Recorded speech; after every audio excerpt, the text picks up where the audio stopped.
నమస్తే. Welcome to our channel. నేను మీ శాలిని. స్టూడియోలో మన ముందు ఉన్నారు సీనియర్ జర్నలిస్ట్ డాక్టర్ కనకదుర్గ గొడ్లమణి గారు ఉన్నారు. వారిని అడిగి విషయాలను తెలుసుకునే ప్రయత్నం చేద్దాం. నమస్కారం మేడం. నమస్తే అండి. మేడం, మొన్నటి వరకు సోషల్ మీడియాలో టాప్ పేరు తెచ్చుకున్న, అసలు ఎవరు సోషల్ మీడియాలోనే పేరు తెచ్చారు కానీ ఇప్పుడు మనం ఎవరి గురించి చెప్పుకుంటున్నాం అంటే మోనాలిసా అనే అమ్మాయి ఇప్పుడు తను మిస్ అయిందని చెప్పి ఫర్మాన్ ఖాన్ ఒక సోషల్ మీడియాలో ఒక వీడియో అయితే రిలీజ్ చేశారు. మరో పక్క చూసుకుంటే ఇటు సోషల్ మీడియా కావచ్చు, టీవీ ఛానల్ కావచ్చు, నిన్న మనం చూస్తున్నాం.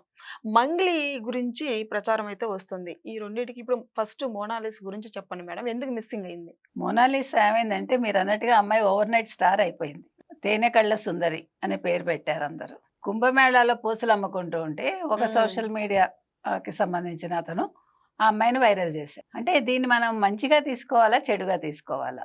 ఆ అమ్మాయి ప్రస్థానం చూసుకుంటే ఒక సాధారణ జీవితం గడిపే అమ్మాయి అసాధారణ స్థితికి వెళ్ళి అనుకోకుండా ఒక ప్రేమలో చిక్కుకుని ఫర్మాన్ ఖాన్ అనే వ్యక్తితోటి కేరళ వెళ్ళి పెళ్లి చేసుకుని తల్లిదండ్రుల ఇష్టాన్ని కాదని వాళ్ళకంటే వాళ్ళ ఇష్టం లేకుండా తర్వాత వాళ్ళు కేసు పెట్టడం జరిగింది. ఇప్పుడు ఎందుకు పెట్టారు?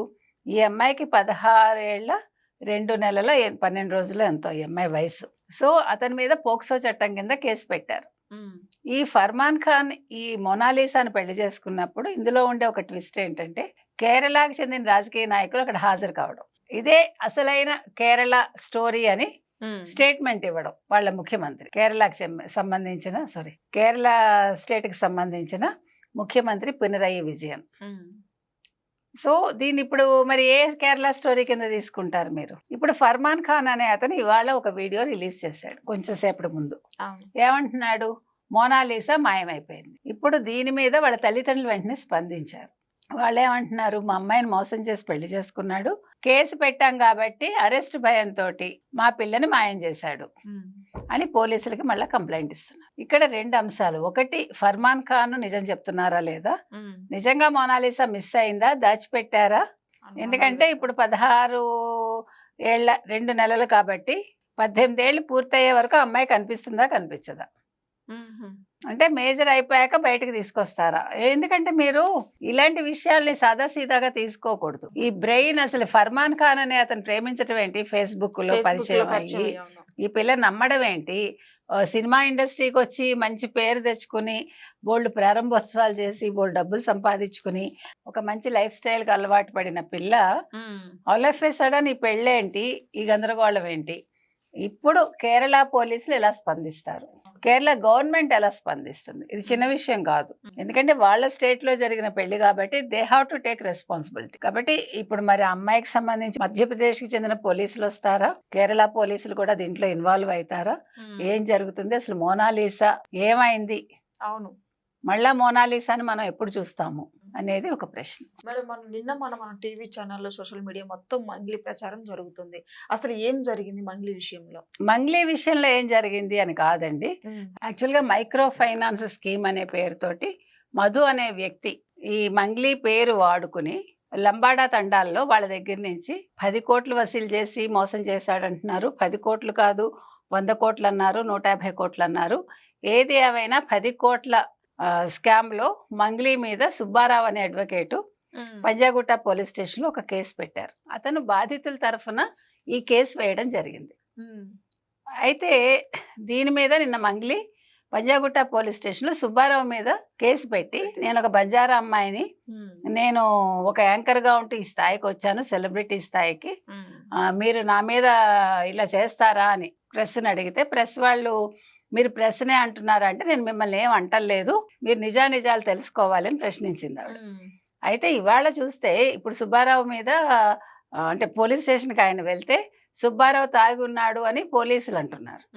అతను టెస్ట్ చేస్తే తాగాడు అని తెలుస్తోందని. అయితే ఇప్పుడు తాగి వచ్చి ఉన్నాడా, రాత్రి తాగిన దాని మీద ఇప్పుడు అతనికి టెస్ట్ చేస్తే తాగినట్టుందా మనకు తెలియదు. అయితే ఇక్కడ మనం ప్రశ్నించాల్సింది మంగ్లీని ఏంటంటే, మా తమ్ముడికి ఇందులో సంబంధం లేదు, మధు అనే అతను, నేను చాలా మందితో సెలబ్రిటీగా ఫోటోలు దిగుతూ ఉంటాను, నేను నా మీద అభిమానం చూపించే వాళ్ళ ఇళ్ళకెళ్ళి భోజనాలు చేస్తాను, నేను ఏదైనా ఈవెంట్కి వెళ్ళినా, ఈవెన్ కర్ణాటక వెళ్ళినా కూడా రాత్రి ఎవరిని అడిగితే వాళ్ళ ఇంటికి వెళ్ళి భోజనం చేసేస్తాను, నాతో ఎంతో మంది సెల్ఫీలు దిగుతారు, నాకేంటి సంబంధం అంది.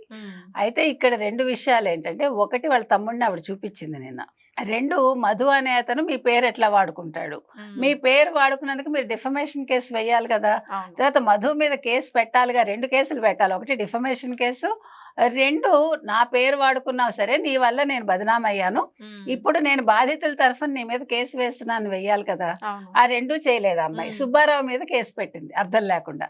పైగా ఏమంటుంది, సుబ్బారావు బిగ్ బాస్కి వెళ్ళాలనుకున్నాడు, సుబ్బారావుకి శ్రీముఖి అంటే క్రష్ అని ఈ మాట ఆవిడ 3-4 సార్లు అంది. శ్రీముఖి పేరు తీసుకురావడం తప్పు కదా, తప్పు. ఇంకో మహిళ పేరు. అవును. క్రష్ అనే పదం పబ్లిక్ గా ఆవిడ వాడారు, అది తప్పే కదా. మరి మీరు సుబ్బారావు మీద కోపం ఉంటే సుబ్బారావు మీద చూపించాలి. అవును. మధ్యలో శ్రీముఖి పేరు ఎందుకు లాగారు, ఒకటి. 2, ఇవాళ బాధితులు సుబ్బారావుతో వచ్చిన వాళ్ళు ఇదే ప్రశ్న వేశారు మంగ్లీని.